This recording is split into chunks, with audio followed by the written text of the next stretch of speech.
과거의 사회생활을 하다 보면 이 빠지지 않는 질문들이 하나가 있었습니다. 그것은 학연, 지연, 혈연의 문제였습니다. 그래서 드라마에서도 영화에서도 한때 이 문제가 빠지지 않았죠. 실생활을 하는 삶의 문제에서도 실제적으로 빠지지 않고 어느 대학을 나왔느냐, 어느 김씨냐, 어느 성씨를 가지고 있느냐, 어디 출신이냐라고 물어봅니다. 이전에 본 영화 중에 최민식 씨가 등장하는 영화 범죄와의 전쟁이라는 이 영화에도 그의 캐릭터는 자기 자신의 이익을 위해 이 혈연의 카드를 들어서 종씨 집안의 어른들과 이 사회 계층에 있는 높은 사람들을 이용하여 이 자신의 삶이 보장받는 높은 위치에까지 올라가면서 이 호의호식하며 살아가는 장면을 보여주면서 영화는 끝이 납니다. 오늘 말씀에도 보면 이 바울이 이 혈연의 문제를 들어 유대인들의 조상인 아브라함을 이야기하죠. 여태껏 그들이 누려왔다고 생각했던 모든 것들이 예수님의 오심으로 변화되었습니다. 그 변화는 다름 아닌 자신도 포함하여 이전에 따르고 쫓았던 율법에 대한 그 문제와 선민 사상에 대한 잘못된 관념과 이해였습니다. 그 이해는 바로 이 땅의 말씀이 육신이 되어 오신 예수 그리스도를 믿는 믿음을 통해 구원을 받게 되었음을 말하고 있습니다. 하지만 유대인들은 우리가 너무나 잘 알고 있다시 과거 아브라함의 자손이라는 이 민족적 의가 그들 가운데 내포되어 있었습니다. 그래서 율법의 행위로 말미암아 그들이 구원을 얻는다라고 생각했었죠. 이에 대하여 바울은 그들의 잘못된 생각에 대하여서 논증을 펼치며 참된 구원은 사람의 행위가 아니라 율법의 행위가 아니라 오직 하나님의 선택과 예수 그리스도를 믿는 믿음 안에서 이루어진다라고 논증하고 있습니다. 게다가 하나님의 선택에 대하여 바른 이해와 문제점을 인식시킴으로써 그들에게 참 구원이 무엇이고 이 구원을 베푸시는 이가 누구이신가를 증명해 가죠. 이 구원을 베풀어 주시기 위해 사랑하는 독자 예수를 이 땅에 보내심으로 그를 십자가에 못 박혀 죽게 하였고 우리가 짊어져야 될 저주와 하나님의 진노를 그의 몸에 담당시킴으로 우리는 그와 함께 죽고 사는 놀라운 은혜를 받게 되었습니다. 그 아들 예수 그리스도를 믿는 자만이 참된 구원을 받게 됩니다. 하지만 유대교의 전통과 옛 언약에 묶여있는 자들은 결코 이 사실을 용납할 수 없습니다. 율법을 완성하러 오신 예수님의 진정한 목적과 그 의미를 깨닫지 못하였고 유대인들은 그를 배척하였습니다. 오늘 그러한 문제에 있어서 바울은 1절과 3절의 말씀처럼 이 참된 사실을 증언하기 위해 유대인들이 이 구원을 받아들일 수만 있다면 자신이 저주를 받아 그리스도에게 끊어지는 그 한이 있더라도 이 말이 참되고 바르기 때문에 이것을 믿으라고 고백합니다. 지금 바울의 심정은 바울 자신이 동족이 지금 구원이 바로 앞에 있음에도 불구하고 보지 못하는 것을 안타까워하고 있습니다. 느헤미야 시대 때 무너진 성벽을 보며 애통하며 아파했던 그리고 자신의 목숨을 내어놓기까지 다시금 무너진 그 성벽을 재건하기 위해 자신의 나라로 돌아가기를 원하는 그의 마음처럼 바울도 그 마음이 동족을 향한 그 마음과 그 괴로움이 그들 가운데 있었습니다. 뿐만 아니라 과거 바울이 자신이 믿고 따랐던 이 율법을 지키고자 애썼던 그리고 그것을 위해 달려갔던 그 자신의 과거의 행적 속에서 진짜 그 길에서 예수님을 만남으로 진정한 구원이 무엇인가를 알게 되었고 그토록 자신이 따랐던 율법의 행위와 그 율법을 지키며 애썼던 그러한 모든 것들이 다 헛된 것임을 그는 깨달았기에 이 깨달음을 통해 자신의 민족이 함께 구원받으며 하나님의 그 복음의 자리로 나아가기를 소망하였던 그의 마음, 그 가운데 유대인들은 그 사실을 믿지 못하며 계속해서 박해하는 그러한 현실 가운데 얼마나 마음이 아프고 힘들었겠습니까? 그러므로 바울은 자신이 말이 거짓이 아니라 진짜 이 말이 진리라고 고백합니다. 이 일을 위해서 성령께서 함께 하심으로 그것을 증언하고 그들이 참길로 오기를 바라였습니다. 그 길로 돌아올 수 있다면 자신이 비록 저주를 받고 그리스도에게 끊어져도 그것이 곧 기쁨이라고 고백합니다. 출애굽기 32장 32절에서도 바울보다 앞서 말한 사람이 있죠. 맞습니다. 모세입니다. 그러나 이제 그들의 죄를 사하여 주옵소서. 그렇지 아니하시면 원하건대 주께서 기록하신 책에서 내 이름을 지워버려 주옵소서. 금신상을 만들어 범죄한 이스라엘의 죄에 대하여 모세는 용서를 구합니다. 만약 이 용서가 되지 않는다면 자신의 이름을 그 기록책에서 지워버려 달라고 합니다. 민족의 죄를 고백하며 용서를 강구하며 나아갔던 이 민족의 지도자처럼 그 간절함이 오늘 바울에게도 묻어나고 있습니다. 바울과 모세만큼 우리가 큰 고백이 되지 못하지만은 우리 또한 이러한 기도를 하나님께 올려드리지 않습니까? 우리의 자녀들이 너무 괴로워하고 아파할 때 하나님, 저 어린 것이 아파하는데 아무것도 해주지 못하는 하나님, 너무 마음이 아픕니다. 차라리 내가 아파서 저 아이가 괜찮아질 수 있다면 하나님, 차라리 제가 아플 수 있도록, 하나님, 저 아이가 아프지 않고 제가 아플 수 있도록 하나님 인도하여 달라고 그렇게 기도하지 않습니까? 실제적으로 대신 아플 수도 없지만 그 말을 하는 것만큼 그 마음속에 진심 어린 자녀를 향한 그 사랑이 그 마음속에 묻어납니다. 오늘 이 바울의 그 고백이, 이 간절함이, 유대인들을 향한 그 간절함이 왜 이토록 그에게 나타났겠습니까? 그 민족이 하나님 앞에 바로 서기를 바라했기 때문입니다. 하지만 그러한 간절함에도 불구하고 사람들은 그 말을 듣지 않습니다. 믿지 않습니다. 오히려 바울에 대하여 신뢰하지 않죠. 그들이 생각하는 하나님의 자녀는 오직 율법의 전승과 행위와 아브라함의 자손이라는 그 타이틀이 여전히 그들에게 참된 하나님의 자녀라는 그 정표로 남아 있었기 때문입니다. 그러므로 누가 구원받은 하나님의 자녀가 될 수 있겠습니까? 이미 우리는 이 정답을 알고 있습니다. 이 정답을 알고 있는 이 질문 속에 우리는 생각합니다. 그래, 예수님을 믿는 자녀이지. 그리고 하나님께서 선택한 백성이 하나님의 자녀이지 라고 말이죠. 그러면 우리는 이 답을 알고 있는 자로서 그에 걸맞는 삶을 우리는 살아가고 있는가를 한 번쯤 돌이켜봤으면 좋겠습니다. 그리고 그 받은 구원의 은혜가 당연한 것에서 끝나는 것이 아니라 그 은혜에 감격하며 하나님의 자녀로서 나의 삶을 온전히 살아냄으로써 우리 주위에 있는 하나님을 알지 못하는 사람에게 찾아가 예수 그리스도를 전함으로 그들 모두가 구원의 확신과 그 은혜의 감격을 나누는 그 자리로 초대할 수 있기를 바랍니다. 그러면 오늘 이 말씀을 통해서 누가 하나님의 자녀입니까? 라는 질문 속에 먼저 하나님의 택하심을 받은 자가 하나님의 자녀임을 8절과 11절은 말하고 있습니다. 우리 8절과 11절 말씀을 함께 읽어보겠습니다. 곧 육신의 자녀가 하나님의 자녀가 아니요 오직 약속의 자녀가 씨로 여기심을 받느니라. 그 자식들이 아직 나지도 아니하고 무슨 선이나 악을 행하지 아니한 때에 택하심을 따라 되는 하나님의 뜻이 행위로 말미암지 않고 오직 부르시는 이로 말미암아 서게 하려 하사. 지금 바울이 고백하고 있는 것이 무엇입니까? 유대인들은 지금까지 아브라함의 씨로 난 자가 다 구원받는 자라고 생각했습니다. 단순히 아브라함의 후손이라는 의미보다 이 언약 백성으로서의 하나님의 소유된 그 백성임을 그들이 자청한 것이죠. 4절에서처럼 언약 백성은 하나님께 예배를 통해 여호와를 경외합니다. 하나님께서는 그들에게 언약의 약속들로 응답하셨습니다. 그 약속의 언약의 대상은 대표적으로 아브라함과 이삭을 이야기하지만 이스라엘의 경건한 모든 조상들에게도 적용되는 말씀입니다. 그런데 이 약속은 조상들에게서만 끝나는 것이 아니라 이 5절의 말씀처럼 누구에게까지 이어진다고 이야기합니까? 육신으로 오신 예수 그리스도에게까지 이어지고 있음을 밝히고 있습니다.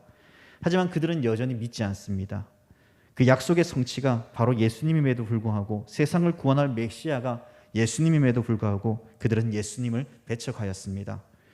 예수 그리스도 안에 영원한 구원의 기쁨과 그 영광이 가득함에도 불구하고 그 빛을 발견하지 못하였습니다. 찬양받으시기에 합당하신 예수님을 그들이 믿지 아니하므로 바울의 마음은 얼마나 답답하겠습니까? 이러한 바울은 예수 그리스도가 하나님의 아들이시며 그분을 믿는 믿음과 고백이 있어야 함을 상기시키며 다음과 같은 논증을 펼쳐나갑니다. 6절 하반절의 말씀입니다. 이스라엘에게서 난 그들이 다 이스라엘이 아니요 다시 말하면 육신의 자녀들이라는 의미밖에 적용되지 않습니다. 이것을 증명하는 말씀이 바로 7절에서 나타난 아브라함의 씨가 다 그의 자녀가 아니라 오직 이삭으로부터 난 자라야 내 씨라고 불리라고 말씀합니다. 여러분, 여기 이 말씀이 무엇입니까? 아브라함에게는 두 명의 자녀가 있었습니다.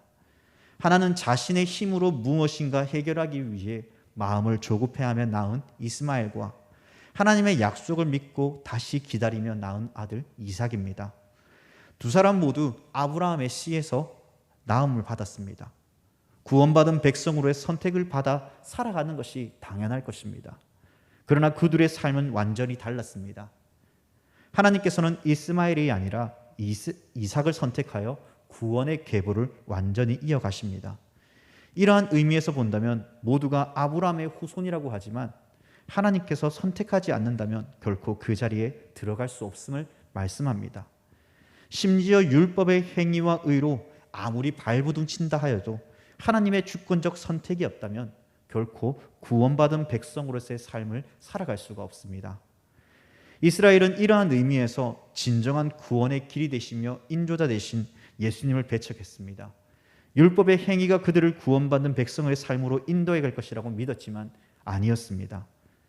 하나님의 구원은 실패된 적이 없고 또한 그것이 한 번도 바뀌어진 적이 없습니다. 본문에서도 마찬가지로 이 말씀이 폐하해진 것이 아니라 오히려 희미하게 보이던 그 길들이 더 뚜렷하게 보여지게 됩니다. 그 길이 누구입니까? 바로 예수 그리스도입니다.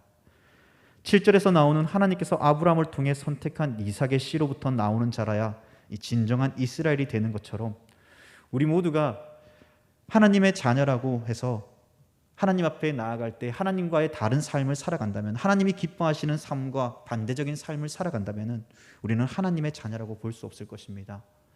하나님을 믿는다라고 말하지만 우리의 행위에서, 우리의 삶에서 하나님을 기뻐하기보다 세상을 기뻐하며 즐거워하는 사는 삶, 그것은 옳지 않은 행위이며 모습일 것입니다. 성령 하나님께서는 그러한 옳지 않은 모습에서 더 뚜렷하게 그리스도인의 삶이 무엇인지, 하나님의 백성의 삶이 무엇인가를 우리에게 보여주며 밝혀주시고 그 삶으로 우리를 인도해 가십니다. 사랑하는 여러분, 우리는 하나님의 자녀이고 우리는 선택받은 백성이라고 우리는 믿고 고백합니다. 또 하나님을 찬양하며 예배하죠. 그러나 우리의 삶 가운데 진짜 그리스도인으로서 진정한 믿음의 고백이 있는가를 다시 한번 돌이켜봤으면 좋겠습니다. 하나님의 선택으로 택함 받은 백성은 성령을 통해 하나님이 기뻐하시는 일이 무엇인가를 고민하며 그 삶으로 들어가기 위해 애쓰며 노력합니다. 이것은 나의 노력이 아니라 성령 하나님께서 그 마음을 주시고 그 길로 우리를 인도하시며 우리를 실행케 하십니다. 그 삶이 지금 나의 삶 가운데 있는지를 돌아봅시다.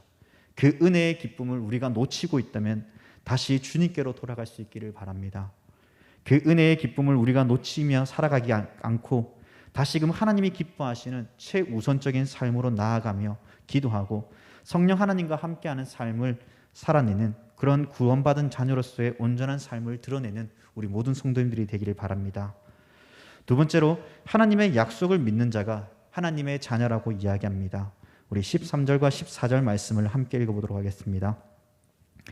기록된 바 내가 야곱은 사랑하고 에서는 미워하였다 하신 것 같으니라. 그런즉 우리가 무슨 말을 하리요? 하나님께 불의가 있느냐? 그럴 수 없느니라. 성경을 읽다 보면 유독 하나님께서 어떤 사람은 사랑하고 어떤 사람은 사랑하지 않는 모습을 발견하게 됩니다. 또 어떤 사람들은 선택하여 당신의 택한 백성들을 힘들게 하고, 그러나 최종의 결과는 그럼에도 당신의 택한 백성들을 구원하심으로 하나님의 끝없는 사랑을 발견하기도 하죠. 어떨 때는 말을 듣지 않는 당신의 백성들에게 진노하시며 심판하시는 모습을 보여주시기도 합니다. 이러다 보니 우리의 마음에 조금 불편한 마음이 생기기 시작합니다. 그것이 무엇입니까? 하나님은 우리를 사랑하시지 않는가? 하나님은 심판의 하나님이시네. 그렇게 단정지으며 하나님에 대해 오해한다는 것이죠. 이해도 되는 것이 사랑의 하나님에 대하여 우리가 들을 때가 더 많습니다. 그것을 더 많이 말할 때도 많고 고백할 때도 많습니다. 사람들은 진노하시는 하나님에 대한 심판을 잘 듣지 않으려고 합니다. 오히려 불편함을 느끼죠. 이러하다 보니 불편한 진실을 마주하지 않으려고 하는 나의 모습을 종종 발견하지는 않습니까? 그런데 이러한 불편함이 내 안에 있지만은 그럼에도 불편하고 불편함에도 불구하고 분명한 것은 그 불편함 속에 하나님께서는 당신의 택한 백성들을 구원하시기 위해 그들을 사용하시며 하나님의 영광을 드러내신다는 사실입니다. 그 영광은 곧 우리에게까지 영광의 기쁨을 함께 누리도록 그 은혜를 베풀어 주신다는 것이죠. 그러므로 우리는 감히 하나님에 대하여 불평이나 불만을 품을 수가 없습니다. 온 우주 만물을 향한 하나님의 통치와 하나님의 섭리는 인간이 상상할 수 없는 하나님의 방법으로 인도해 가시기 때문입니다. 온 우주 만물을 향한 하나님의 섭리와 하나님의 인도하심은 인간의 지혜를 아득히 넘어 인간은 그 지식을 다 담아낼 수 없으며 그것을 이해할 수 없습니다. 이러한 의미에서 하나님의 주권적 선택과 구원의 은혜를 누리는 저와 여러분 모두는 성부 하나님께 감사와 찬양을 올려드릴 수밖에 없는 것이죠. 13절 말씀에 보면 하나님께서 야곱은 사랑하고 에서를 미워했다라고 말씀합니다. 로마서 9장에서만큼은 우리가 사랑하다는 것과 미워하다는 것에 바른 정의가 필요합니다.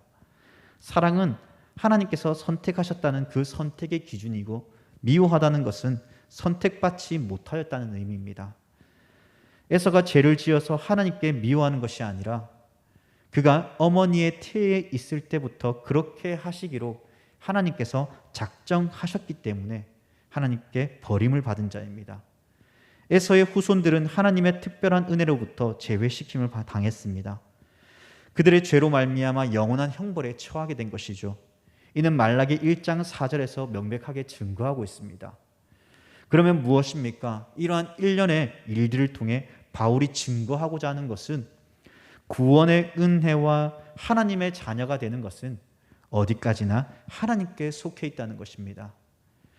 유대민족이 가지고 있는 선민 사삭이라는 생각에서부터 율법의 완성자 되시며 언약의 마침표가 되시는 예수 그리스도께 나와 그 구원의 은혜를 힘입어야 되는 것입니다. 우리 또한 하나님의 자녀로서 부르심을 받았죠. 그러면 하나님의 자녀가 된 특별한 은혜를 입은 만큼 그에 걸맞는 삶과 하나님의 뜻이 우리를 향해 펼쳐져 있습니다. 유대인들에게는 세상의 빛과 소금으로서의 그 역할을 감당해야 될 책임과 의무가 주어졌음에도 불구하고 그들은 그 뜻을 세상 가운데 나타내기보다 어떠했습니까? 하나님의 약속을 세상과 공유하도록 부르신 그 대사로서의 사명을 성취하기보다 하나님의 약속의 유익들을 즐기는 데만 그쳤습니다. 이것은 진정한 하나님의 자녀의 모습이 아니죠. 부르심을 받은 자들, 곧 하나님의 자녀가 된 백성들은 우리가 선택받음에 대해 내 자신의 공로나 어떤 지위나 혈연이 아닌 전적인 하나님의 부르심과 하나님의 선택으로 인해 하나님의 자녀가 되었음을 믿고 고백하며 구원받은 그 백성이 되었음에 감사하며 과거 이스라엘의 그 잘못된 모습에서 벗어나 하나님의 약속, 곧 예수 그리스도의 복음을 세상과 공유하며 세상의 빛과 소금으로서의 삶을 세상 가운데 나타내어야 되는 것입니다. 이것이 하나님의 자녀의 삶의 모습입니다.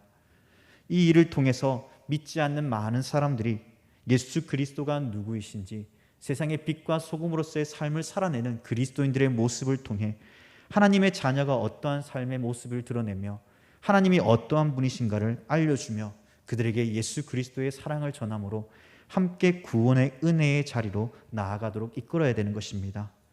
그것이 선택받은 자녀의 모습입니다. 오늘 우리는 그러한 선택받은 자녀로서 이러한 삶을 영위해 나아가고 있습니까? 우리는 이러한 삶을 영위해 나아가고 있지 않다면 다시 한 번 더 우리가 하나님 앞에 간구하며 기도합시다.